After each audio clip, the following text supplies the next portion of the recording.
Suis-je en tort d'avoir dénoncé la future belle-mère de mes enfants pour me traiter comme une mère porteuse? Moi, femme de 29 ans, ai fréquenté Joe, homme de 30 ans, pendant 3 mois avant qu'il ne me quitte pour retourner avec son ex Kim, femme de 30 ans.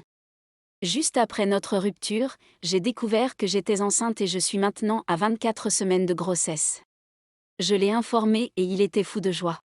Il s'est avéré que sa petite amie avait des problèmes de fertilité et ne pourrait probablement jamais tomber enceinte naturellement, et il a toujours voulu être père. Nous n'avons pas envisagé de nous remettre ensemble, il est donc toujours avec sa petite amie. Joe n'a été autorisé à la première consultation qu'en raison de la Covid-19 et nous avons découvert que j'attendais des jumeaux. Selon Joe, lorsqu'il l'a dit à Kim, elle a eu une crise de nerfs à propos de son infertilité et a voulu me parler. Je les ai rencontrés chez eux et Kim a déclaré qu'elle voulait être impliquée dans ma grossesse parce qu'elle serait éventuellement la belle-mère des enfants. Elle a commencé à me dire que je devais accoucher à la maison, que je devais donner le biberon afin qu'ils puissent avoir les bébés la moitié de la semaine, qu'elle voulait un garçon et une fille, et qu'elle voulait que l'enfant l'appelle maman puisqu'il m'appellerait maman. Je l'ai interrompue et j'ai dit que je ferais les meilleurs choix pour mes enfants et mon corps, puis je suis partie. Kim a continué à être envahissante et à m'envoyer des SMS tous les jours concernant mes habitudes alimentaires, mes habitudes d'exercice, et à se plaindre du fait que son travail ne lui permettait pas de prendre un congé de maternité.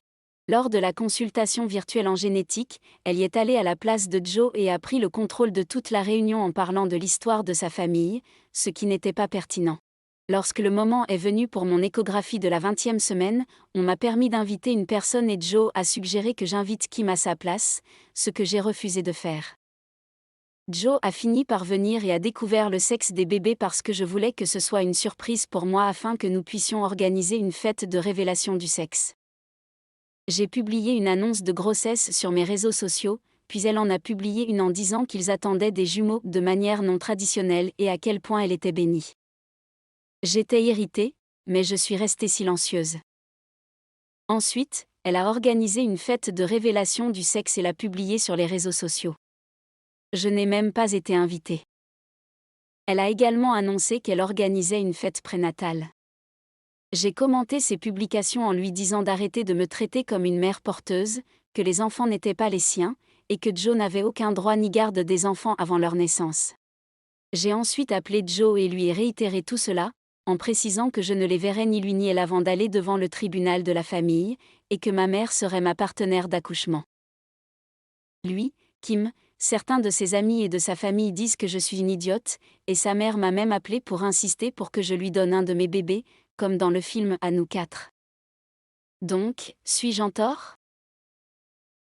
Modification, je vais certainement engager un avocat dès que possible. Vous m'avez vraiment fait peur, mais je suis heureuse que vous l'ayez fait.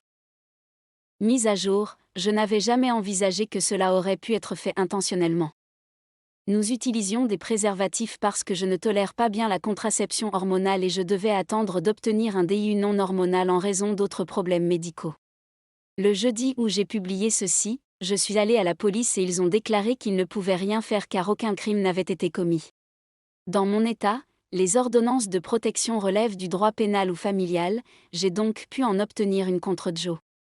Le vendredi, j'ai engagé un avocat et il m'a informé qu'il n'y avait rien que je puisse faire dans mon état en ce qui concerne la garde avant la naissance des bébés. Je vais donc quitter mon état prochainement pour m'assurer que ce n'est pas l'état de résidence de mes bébés et que je ne peux être accusée de rien. Cependant, quelqu'un a envoyé ce message à Kim et elle est venue à mon travail, a endommagé ma voiture et brisé plusieurs fenêtres du bureau. Je travaille avec des enfants, elle a donc été arrêtée non seulement pour les dégradations matérielles et l'intrusion illégale, mais aussi pour mise en danger de l'enfant, en espérant que cela joue en ma faveur.